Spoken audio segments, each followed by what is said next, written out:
ക്യാമ്പസിനുള്ളിൽ കയറി ഒരു പെൺകുട്ടിയെ റേപ്പ് ചെയ്തു. ഇതാണ് കേസ്. സത്യം പറഞ്ഞാൽ ഈ വാർത്ത വായിച്ചപ്പോൾ എനിക്ക് ആദ്യം ഒരെണ്ണം കൊടുക്കണമെന്ന് തോന്നിയ ആൺ സുഹൃത്തിനാണ്. രണ്ടെണ്ണം കിട്ടിയാലും കുഴപ്പമില്ലായിരുന്നു. ആ സമയത്ത് ഓടി രക്ഷപ്പെട്ടു. കഴിഞ്ഞ ദിവസം തമിഴ്നാട് BJP അധ്യക്ഷനായിട്ടുള്ള അണ്ണാമലയുടെ ചാട്ടവാറടി എന്നുള്ള രീതിയിൽ ഒരു സമരം ഞാൻ കണ്ടു.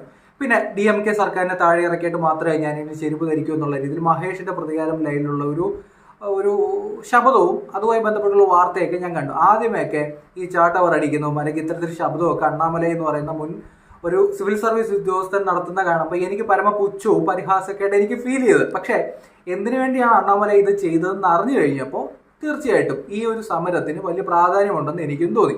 അപ്പോൾ നിങ്ങൾ കൂടുതലും ആദ്യമായിട്ടാണ് ഇത്തരത്തിലുള്ള വാർത്ത അറിയുന്നുണ്ടെങ്കിൽ, അതിലേക്ക് ഇതുമായി ബന്ധപ്പെട്ട് ഡീറ്റെയിൽ അറിയുന്നുണ്ടെങ്കിൽ, കേരളത്തിലെ മറ്റേതെങ്കിലും കോണ്ടന്റ് ക്രിയേറ്റേഴ്സിനെ പറ്റി സംസാരിച്ച് നിങ്ങൾ കേട്ടിട്ടില്ലെന്നുണ്ടെങ്കിൽ ആദ്യമേ നമ്മളെ സപ്പോർട്ട് ചെയ്യുന്ന രീതിയിൽ നമ്മുടെ ചാനൽ സബ്സ്ക്രൈബ് ചെയ്യാൻ ശ്രമിക്കുക. ഇത് മാക്സിമം ആൾക്കാരിലേക്ക് എത്തിക്കാൻ ശ്രമിക്കുക.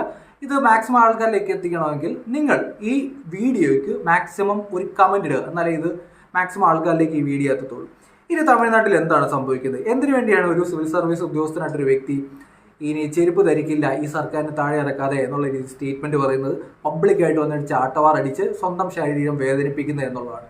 നമ്മൾ കാണാൻ നേരത്ത് നമുക്കൊന്ന് ഫീൽ ചെയ്യും. എന്തിനു വേണ്ടിയാണ്? ഒരു സിവിൽ സർവീസ് ഉദ്യോഗസ്ഥനല്ലേ, ഒരു IPS ഉദ്യോഗസ്ഥനായിരുന്നു പുള്ളിക്കാരൻ. അത് രാജിവെച്ചിട്ട് യുവമോർച്ച എന്ന് പറയുന്ന ഈ BJPയുടെ യൂത്തിലേക്ക് വരുന്നു. അതിനുശേഷം ഡയറക്റ്റ് BJPയുടെ പ്രസിഡന്റ് ആകുന്നു. BJP എന്ന് പറയുന്നത് കേരളം പോലെ തന്നെ തമിഴ്നാട് അത്ര വലിയ സ്ട്രോങ് ആയിട്ടുള്ള ഒരു പാർട്ടിയൊന്നുമല്ല. പക്ഷെ ഇപ്പോൾ അവർക്ക് വലിയ സ്പേസ് ഉണ്ടാക്കിയെടുക്കാൻ പറ്റുന്നുണ്ട്. അവിടെ നിയമസഭയിലേക്ക് BJPക്ക് MLA മാരെ വിജയിപ്പിച്ചെടുക്കാൻ പറ്റുന്നുണ്ട്. ലോക്സഭയിലേക്ക് അത്ര വലിയൊരു പെർഫോമൻസ് അവർക്ക് എത്താൻ പറ്റിയില്ലെന്നുണ്ടെങ്കിലും ജയലളിതയുടെ ഒഴിവ് അവിടെ ഇനി വിജയാണോ അണ്ണാമലയാണോ യൂസ് ചെയ്യുന്നത് എന്നുള്ള ചോദ്യം മാത്രമേ ഉള്ളൂ. ദ്രാവിഡ പാർട്ടി എന്നുള്ള രീതിയിൽ ഇപ്പം വിജയുടെ പാർട്ടി ആയാലും DMKയുടെ പാർട്ടി ആയാലും സ്റ്റാലിൻ്റെ പാർട്ടി ആയാലും ഇവർ രണ്ടുപേരും ദ്രാവിഡ പാർട്ടിയാണ്. ഈ പാർട്ടിയുടെ വോട്ട് എങ്ങനെ സ്പ്ലിറ്റ് ആവുന്നു എന്നൊക്കെ മനസ്സിലാക്കിയിട്ട് നമുക്കിനി BJPയുടെ അണ്ണാമലയുടെ ഒരു വളർച്ച തമിഴ്നാട്ടിൽ നമുക്ക് പറയാൻ പറ്റത്തുള്ളൂ. അത് കൃത്യമായ രീതിയിൽ നമുക്ക് വരുന്ന കാലങ്ങളിൽ കാണാൻ പറ്റുന്നതാണ്. ഇനി എന്തിനു വേണ്ടി ഈ അണ്ണാമല ഇത്തരത്തിലുള്ള സമരം പ്രഖ്യാപിച്ച് സമരം ചെയ്തത് എന്നുള്ളതാണ്. പലപ്പോഴും നമ്മൾ മനസ്സിലാക്കാൻ പറ്റുന്ന ചില കാര്യങ്ങളുണ്ട്. തൊട്ടടുത്ത് കിടക്കുന്ന ഒരു സംസ്ഥാനത്ത് വലിയ രീതിയിലൊരു സമരം ഇപ്പം നടന്നുകൊണ്ടിരിക്കുകയാണ്. അവിടെ സ്ത്രീകളെല്ലാം തെരുവിൽ നിന്ന് സമരം ചെയ്തുകൊണ്ടിരിക്കുകയാണ്. അണ്ണാ യൂണിവേഴ്സിറ്റി എന്ന് പറയുന്നൊരു യൂണിവേഴ്സിറ്റി ഉണ്ട് ചെന്നൈയിൽ അണ്ണാ സർവകലാശാല ക്യാമ്പസിൽ ബലാത്സംഗത്തിൽ കൂടുതൽ നടക്കുന്ന വിവരങ്ങൾ പുറത്ത്. അവിടെ ഒരു റേപ്പ് കേസ് നടന്നിട്ടുണ്ട്. നമ്മൾ കൂടുതലും മലയാളികൾ അറിഞ്ഞിട്ടില്ലെന്ന് തോന്നുന്നു. അവിടെ ആ യൂണിവേഴ്സിറ്റി പഠിക്കുന്ന ഒരു പെൺകുട്ടിയെ പുറത്ത് ബിരിയാണി കച്ചവടം ചെയ്യുന്ന ഒരാൾ 37 വയസ്സുകാരനൊരു ഒരാൾ വന്നിട്ട് അകത്ത് യൂണിവേഴ്സിറ്റിക്കുള്ളിൽ വന്നിട്ട് റേപ്പ് ചെയ്യപ്പെടുന്നു. അതുമായി ബന്ധപ്പെട്ട ഒരു വാർത്ത വരുന്നു. അത്തരത്തിൽ ഒരു വലിയ പ്രതിഷേധം നടന്നുകൊണ്ടിരിക്കുകയാണ് ഇപ്പോൾ തമിഴ്നാട്ടിൽ. ഈ ഒരു വിഷയത്തിന്റെ പ്രതികരണം എന്നുള്ള രീതിയിലാണ് അണ്ണാമല ഈ സർക്കാരിനെ താഴെ ഇറക്കിയതിനു ശേഷം മാത്രമേ ഞാൻ ചെരുപ്പിടുന്നു ഇത്തരത്തിൽ സ്വന്തം ശരീരം നോവിച്ചുകൊണ്ട് ചാട്ടവാറടി എന്നുള്ള രീതിയിൽ പ്രതിഷേധമായി വരുന്നത്. ഈ ചാട്ടവാറടിയുടെ പ്രതിഷേധത്തിന്റെ പ്രത്യേകത എന്ന് പറയുന്നത് ഒരു പ്രത്യേകതരം പ്രതിഷേധമായതുകൊണ്ട് തന്നെ എല്ലാ തരത്തിലുള്ള മീഡിയയും ഈ വാർത്ത എടുത്ത് റിപ്പോർട്ട് ചെയ്തിട്ടുണ്ട്. ഒരൊറ്റ സമരം, 6 ചാട്ടവാറടി കൊണ്ടുള്ള ഒരൊറ്റ സമരം നാഷണൽ ലെവലിൽ ഈ ഒരു സമരത്തെ പറ്റി ചർച്ചയാക്കാൻ പറ്റിയിട്ടുണ്ട്. തമിഴ്നാട്ടിൽ ഒരു റേപ്പ് കേസ് നാഷണൽ ലെവലിൽ ചർച്ചയാക്കാൻ എന്തിനും നമ്മൾ പോലും അറിഞ്ഞിട്ടില്ലായിരുന്നു. നമ്മൾ പോലും ഇപ്പോൾ എന്തിനാണ് അണ്ണാമല ഇത്തരത്തിലുള്ള കാര്യം ചെയ്തതെന്ന് തിരക്കി പോകുമ്പോഴാണ് അണ്ണാ യൂണിവേഴ്സിറ്റിയിലെ ഈ വിഷയത്തെ പറ്റി അറിയത്. ചെന്നൈയിൽ നടക്കുന്നത് ഏഷ്യാനെറ്റ് റിപ്പോർട്ട് ചെയ്യാൻ വായിച്ചു. ചെന്നൈ അണ്ണാ സർവകലാശാല ക്യാമ്പസിലെ ബലാത്സംഗങ്ങൾ കൂടുതൽ നടക്കുന്ന വിവരങ്ങൾ പുറത്ത്. കേസിൽ പിടിയിലായ സർവകലാശാലയ്ക്ക് സമീപം വഴിയോരത്ത് ബിരിയാണി വിൽക്കുന്ന കോട്ടൂർ സ്വദേശി ജ്ഞാനശേഖരൻ 3/4 മണിക്കൂറോളം പെൺകുട്ടിയെ ഉപദ്രവിച്ചെന്നും ദൃശ്യങ്ങൾ ഫോണിൽ പകർത്തിയെന്നും പോലീസിന്റെ FIRൽ പറയുന്നു. സംഭവ ദിവസം മറ്റൊരു പെൺകുട്ടിയെ ഇയാൾ ലൈംഗികമായി പീഡിപ്പിച്ചതായും സൂചനയുണ്ട്. അണ്ണാ സർവകലാശാല ക്യാമ്പസിൽ പുരുഷ സുഹൃത്തിനൊപ്പം നിൽക്കുകയായിരുന്ന 2ാം വർഷ മെക്കാനിക്കൽ എഞ്ചിനീയറിംഗ് വിദ്യാർത്ഥിനിയായ കന്യാകുമാരി സ്വദേശിയെ ആണ് 37-കാരനായ ജ്ഞാനശേഖരൻ അതിക്രൂരമായി ഉപദ്രവിക്കുകയും ഭീഷണിപ്പെടുത്തുകയും ചെയ്തത്. പെൺകുട്ടി സുഹൃത്തായ 4ാം വർഷ വിദ്യാർത്ഥിക്കൊപ്പം നിൽക്കുമ്പോഴാണ് സംഭവം. പ്രതി ഇരുവരുടെയും അടുത്തെത്തുകയും പ്രകോപനമില്ലാതെ ഇരുവരെയും മർദ്ദിക്കുകയും ചെയ്തു. ഇതോടെ പെൺകുട്ടിയെ തനിച്ചാക്കി ഒപ്പമുണ്ടായിരുന്ന സുഹൃത്ത് ഓടി രക്ഷപ്പെട്ടില്ല. അവനെ സത്യം പറഞ്ഞാൽ ഈ വാർത്ത വായിച്ചപ്പോൾ എനിക്ക് ആദ്യം ഒരെണ്ണം കൊടുക്കണമെന്ന് തോന്നിയ ആൺ സുഹൃത്തിനാണ്. രണ്ടെണ്ണം കിട്ടിയാലും കുഴപ്പമില്ലായിരുന്നു. ആ സമയത്ത് ഓടി രക്ഷപ്പെട്ടു എന്നുള്ള രീതിയിൽ വാർത്ത കണ്ടപ്പോൾ അത് എൻ്റെ ഒരു വികാരമായിട്ട് കണ്ടാൽ മതി. പുരുഷ സുഹൃത്ത് പേടിച്ച് ഓടിപ്പോയതിന് പിന്നാലെ പ്രതി വിദ്യാർത്ഥിയെ പീഡിപ്പിച്ചത്. സർവകലാശാല ലാബിന് പിന്നിലുള്ള ആളൊഴിഞ്ഞ റോഡിലേക്ക് പെൺകുട്ടിയെ എത്തിച്ചാണ് പീഡനം നടത്തിയത്. തന്നോടൊപ്പവും അതിക്രമത്തിന് തൊട്ടു മുമ്പ് തന്നെ ഫോണിൽ വിളിച്ച വ്യക്തിക്കൊപ്പവും സമയം ചെലവിടണമെന്ന് ഇയാൾ പെൺകുട്ടിയോട് ആവശ്യപ്പെട്ടെന്നും FIRൽ പറയുന്നു.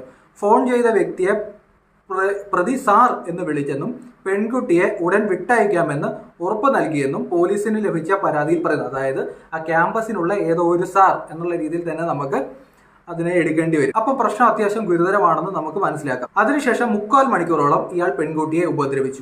പെൺകുട്ടിയുടെ ഫോണിൽ നിന്നും അച്ഛന്റെ മൊബൈൽ നമ്പർ എടുത്ത് ഇയാൾ ദൃശ്യങ്ങൾ അയച്ചു കൊടുക്കുമെന്ന് ഭീഷണിപ്പെടുത്തി.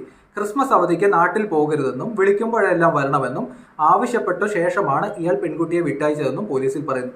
അതേസമയം പെൺകുട്ടിയുടെ മേൽവിലാസം അടങ്ങിയ വിവരങ്ങൾ എല്ലാം അടങ്ങിയ FIR ചെന്നൈ പോലീസ് വെബ്സൈറ്റിൽ പങ്കുവച്ചത് പ്രതിഷേധം ഉയർന്നിട്ടുണ്ട്. അപ്പം ഇത് ഒരു ഇര എന്ന് പറയുന്ന ആ പെൺകുട്ടിയുടെ പ്രൊഫൈല് നമ്മൾ ഗവൺമെന്റ് മറച്ചു വെക്കേണ്ടതാണ്. പക്ഷേ ആ പെൺകുട്ടിയുടെ ഫുൾ ഡീറ്റെയിൽസും ഈ വെബ്സൈറ്റ് വഴി പുറത്തേക്ക് വന്നു. അപ്പോൾ ഗുരുതരമായ രീതിയിലുള്ള ഒരു ഇഷ്യൂ ആണ് അവിടെ നടന്നിരിക്കുന്നത്. ഇത് മാത്രമല്ല ഇവിടുത്തെ പ്രശ്നം. മുഖ്യമന്ത്രി ഉദയനിധി സ്റ്റാലിൻ അടക്കമുള്ള നേതാക്കൾക്കൊപ്പം പ്രതി നിൽക്കുന്ന ചിത്രം പ്രതിപക്ഷം പുറത്തുവിട്ടു.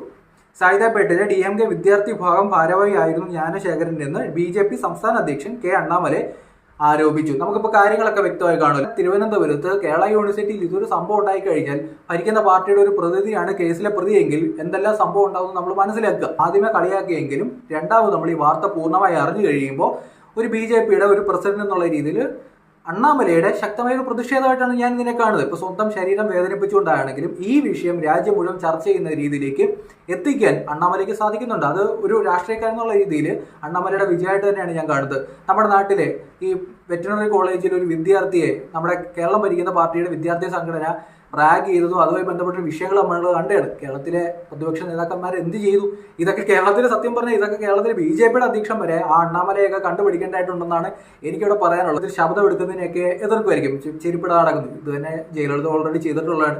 അവിടെ CM ആയിട്ട് ജയലളിത തിരിച്ചു വന്നിട്ടുണ്ട്. ശബ്ദങ്ങൾ മൂടിക്കെട്ടില്ല എന്നുള്ള രീതിയിൽ ശബ്ദമൊക്കെ നമ്മൾ പണ്ട് കേട്ടിട്ടുള്ളതാണ്. തമിഴ്നാട് പോലെയുള്ള സ്റ്റേറ്റിൽ ഈ ശബ്ദം ആദ്യത്തെ കാര്യമൊന്നുമല്ല. അണ്ണാമലയൊന്നുമല്ല ഈ ശബ്ദം ചെയ്യുന്നതും ചെരുപ്പിടില്ല എന്നൊക്കെ ശബ്ദം ചെയ്യുന്നത് അണ്ണാമല മാത്രമൊന്നുമല്ല.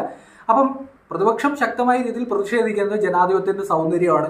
നമ്മുടെ നാട്ടിലും പ്രതിപക്ഷം എന്നുള്ള രീതിയിൽ പലരും ഇവിടെ ഈ കളക്ടറേറ്റിലും അല്ലെങ്കിൽ സെക്രട്ടേറിയറ്റിലും മാർച്ചിനൊക്കെ പോയിട്ട് പോലീസുകാരുടെ അടിയൊക്കെ കിട്ടി തലയൊക്കെ പൊട്ടിച്ച് നിൽക്കുന്നത് നമ്മൾ കണ്ടിട്ടുണ്ട്. പലപ്പോഴും നമ്മുടെ നാട്ടിലെ സമരമൊക്കെ എന്ന് പറയുന്നത് KSRTC ബസ് പൊതുജനങ്ങളുടെ പൈസയൊക്കെ മേടിച്ച് വെച്ചിരിക്കുന്ന ബസ്സുമൊക്കെ തല്ലി തകർക്കുന്നതാണ്, ട്രെയിൻ തടയുന്നതൊക്കെയാണ് കണ്ടിട്ടുള്ളത്. സ്വന്തം ശരീരം വേദനിപ്പിച്ചുകൊണ്ട് ഒരു പ്രതിഷേധം ജനങ്ങൾക്ക് മുമ്പിലേക്ക് രാജ്യം മുഴുവൻ ചർച്ച ചെയ്യുന്ന രീതിയിലേക്ക് എത്തിക്കാൻ ഒരു സ്റ്റേറ്റിൽ ഒരു പെൺകുട്ടിക്ക് ഇത്തരത്തിലുള്ള ബുദ്ധിമുട്ടുണ്ടാകുമ്പോൾ, ഒരു ക്യാമ്പസിനുള്ളിൽ ഇത്തരം പ്രശ്നം ഉണ്ടാകുമ്പോൾ അത് ചർച്ച ചെയ്യിക്കാൻ ഒരു BJPയുടെ ഒരു അണ്ണാമല എന്ന് പറയുന്ന ഒരു മുൻ IPS ഉദ്യോഗസ്ഥന് സാധിച്ചിട്ടുണ്ടെങ്കിൽ ഇത് വളരെ പോസിറ്റീവായിട്ടുള്ള ഒരു സന്ദേശമായിട്ടാണ് ഞാൻ കാണുന്നത്. ഇതാണ് തമിഴ്നാട്ടിൽ നടക്കുന്നത്. കുറെ ആൾക്കാർ അണ്ണാമലയൊക്കെ ട്രോൾ ചെയ്യുന്ന കാണുന്നു.